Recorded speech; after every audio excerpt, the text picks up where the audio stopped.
Alors, lorsqu'on emprunte ces marches ici, qui sont au rez-de-chaussée, on arrive au rez-de-jardin.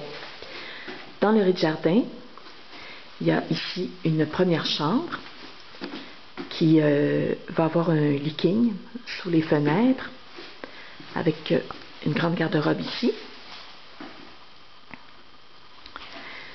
Ce qu'il y a de particulier à cette chambre-là, c'est qu'il y a des grandes portes ici. C'est pas fermé par un mur, ça va être de grandes portes vitrées. Alors comme ça, les invités pourront, à leur loisir, laisser les portes ouvertes et profiter de l'espace du salon en même temps. Profiter de la lumière. Parce qu'il y a des petites fenêtres ici, petites, pas si petites, mais plus petites qu'ailleurs. Alors, c'est pour leur permettre d'avoir plus de lumière, que ce soit plus agréable.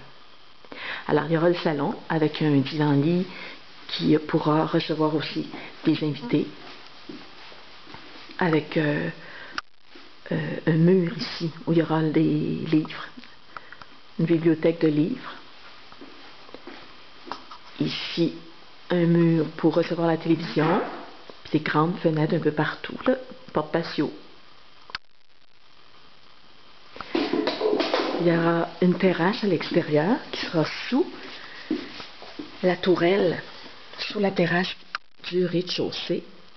On peut voir la forme ici qui est ronde. Il y aura cette petite tourelle-là. Alors, la terrasse ici, pour le rez-de-jardin, elle sera protégée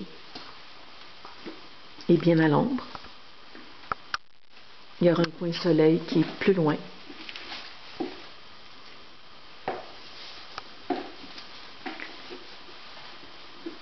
Alors, en sortant de du salon,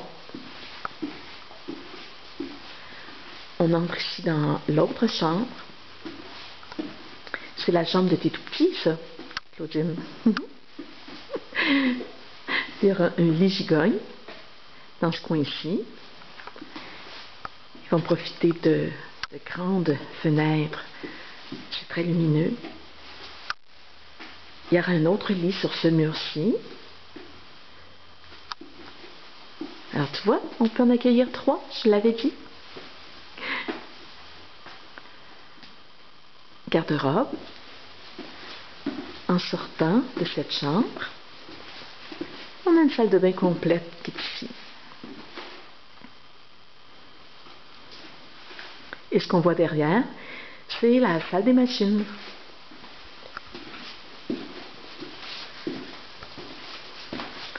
Qui est la même grandeur que la buanderie qui est en haut, au rez-de-chaussée, avec une fenêtre ici.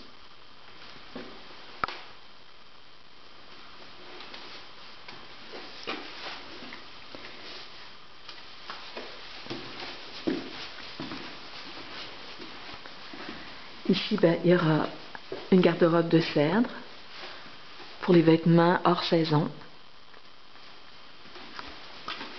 Alors voilà, c'est le rez-de-jardin.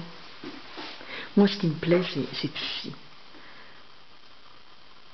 Ça va être tellement beau. Ça va être génial. Magique.